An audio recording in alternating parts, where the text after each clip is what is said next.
WVU leaders are laying out their proposed budget to lawmakers as the university looks to rebound after cutting dozens of majors amid major financial shortfalls with that institution. Our Ben Schwartz is hearing from lawmakers on the news and more in today's Capitol Beat report. Ben? Martin, that State Senate Finance Committee hearing wrapped up a short while ago with WVU leaders sharing their budget presentation as the university looks to fix a nearly $50 million shortfall. And while legislators don't have a direct say in the school's plan to fix this issue, there does seem to be confidence moving forward. It appears that they've got a corrective plan in place and are on the right track. Delegate Gearhart sits on the House Finance Committee, where university leaders gave that same presentation on Wednesday. And keeping with education, Delegate Gearhart is sponsoring House Bill 4776, looking to broaden the reach of last year's law, allowing teachers to remove disorderly students from the classroom. It extends what was passed last year down to elementary school. That was part of the original bill and was removed in the Senate. And the decision was made that we'd just go ahead and move forward with secondary school and see if we could add in elementary school. That bill passed overwhelmingly in the House this week and now sits in the state Senate. Also making its way through the legislature, House Bill 4299 looks to allow teachers with concealed carry permits to arm themselves in school. I believe in all of the above approach to do anything we can to protect our kids, and this is just one more tool in the toolbox to allow for that. If signed into law, that bill would require training and evaluations for participating teachers. Meanwhile, Thursday is Sheriff's Day in the legislature, giving law enforcement statewide the chance to talk with lawmakers directly. You have a lot better success in getting points across when you actually have the opportunity to sit face to face. Some legislation that's top of mind, creating a Persons with Disability Registry. That's in an attempt to help give law enforcement and other first responders a better understanding of a given situation. Making sure that our special needs students and those things are registered so that when law enforcement and EMS and everything. The House, an hours-long session leads to some frustration and disagreements. Ones that are always screaming about democracy, democracy, democracy. Since this office was created, we've had less public officials, elected officials going to prison. For Republican Delegate Todd Longenacre of Greenbrier County, an apparent strategic move by Democrats to delay passage of one bill they oppose leads to issues for Republicans down the line. They forced the reading of the bill, which was almost 30 pages long. It's a delay tactic. So if you do it now with only 2 days left in the session, unfortunately, other good bills that will help West Virginia citizens will unfortunately die. They're using it as a strategy. If they can't defeat a bill, what they can do is delay actions on the floor. But despite that frustration, shortly after the delay, he finds some commonality. Again, the stars are aligning because I rarely agree with her on a lot of stuff. Sometimes we do. We've addressed over 2,000 bills this session, and a lot of bills, the Democrats and the Republicans are on the same page. That agreement coming over an amendment to Senate Bill 687, clarifying the legislative auditor's scope of authority. That bill passed the House Thursday. And moving to bills we've been following here with Capitol Beat, Longenacre says he's hopeful to see a loosening of vaccine requirements for students in the Mountain State. The House amended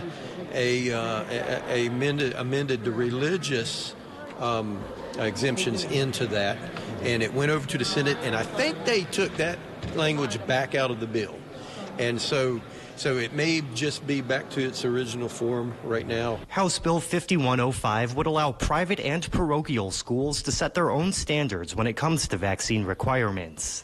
Meanwhile, House Bill 4793 would allow West Virginians to make a specified amount of liquor at home for personal consumption. That bill is set for its third reading in the state Senate on Friday, and from there it could be sent to the governor's desk. It's sponsored by Republican Delegate Doug Smith of Mercer County.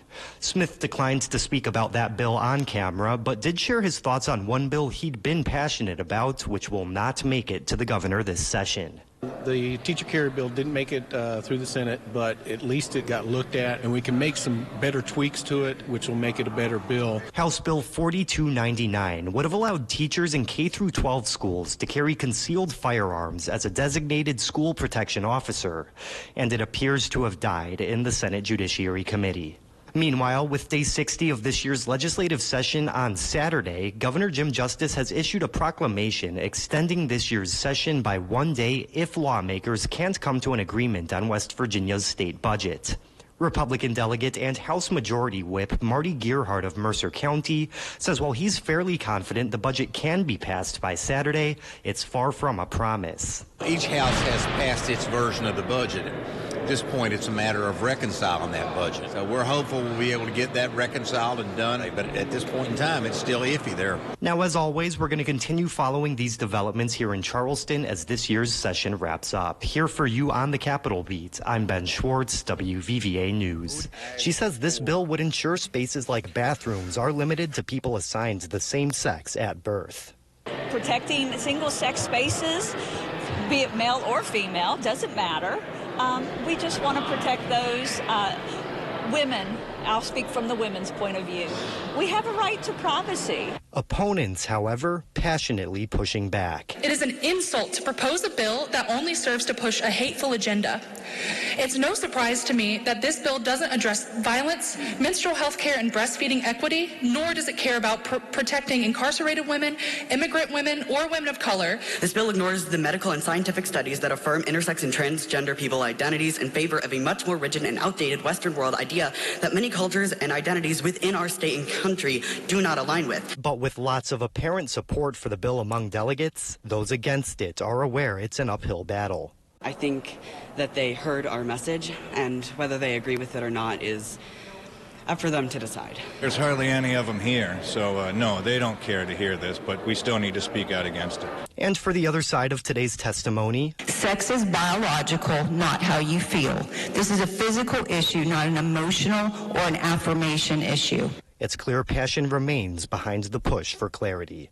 I do see where the transgender community will feel that it is against them, but it is biology. And to act like that isn't science, to act like that's negotiable, is ridiculous. Right now, the Women's Bill of Rights remains in the House Committee on the Judiciary, but it is very clear that Republican support remains strong. Some other legislation we're following, House Bill 4851 is headed to the state Senate after overwhelming approval in the House of Delegates today. The bill looks to allow schools to hire their own security officers. Before its passage, however, delegates voted to adopt an amendment to remove the words systemic and individual in regards to racism. If signed into law, potential security officers would still be required to go through training involving awareness of racism, but now systemic and individual will be removed from that description. The topic brought out lots of passion among lawmakers. It's just puzzling to me. We take a bill intended for kids' safety in schools. We are amending this to lower standards because you don't like the word systemic racism. Those supporting the amendment, however, say calling systems themselves racist is wrong. Racism does in fact occur, black on white racism, white on black racism, and anytime you remove God from the hearts of man, you will never be able to get racism out of our society. But to suggest that racism is in our actual government processes, I think is ludicrous.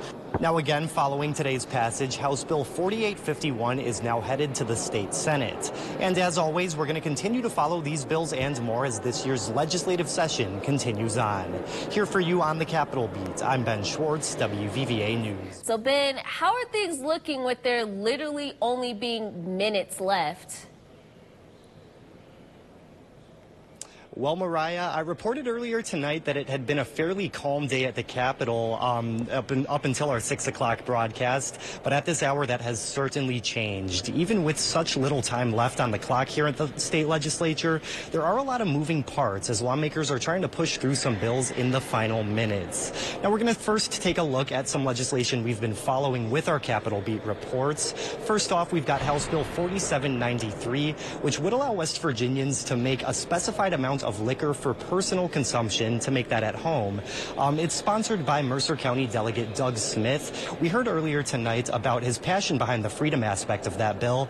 Now, it did pass fairly narrowly in the in the state Senate today. That was by a vote of 18 to 14, sending it over to the House. Now, the House does have to concur with one amendment that the Senate made before that can go to Governor Jim Justice's desk. As of around a few minutes ago, at least, we did not see any movement on that bill. And with less than an hour now, we are running out of time. The House, rather, is running out of time to decide whether or not to consider that. Now to the West Virginia Women's Bill of Rights. Earlier today, we were keeping an eye on Senate Bill 601, which would create that Bill of Rights for women in the Mountain State.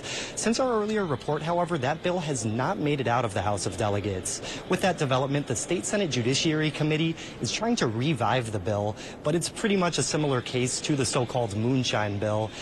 Little time left, and lawmakers are having to pick and choose what are priorities. Now, one main priority, though, in the final minutes has been the state budget. The state Senate passed that budget, their version of the budget, I should say, by a vote of 31 to 0 earlier tonight, sending it to the House. I was watching the House seconds before coming on the air here.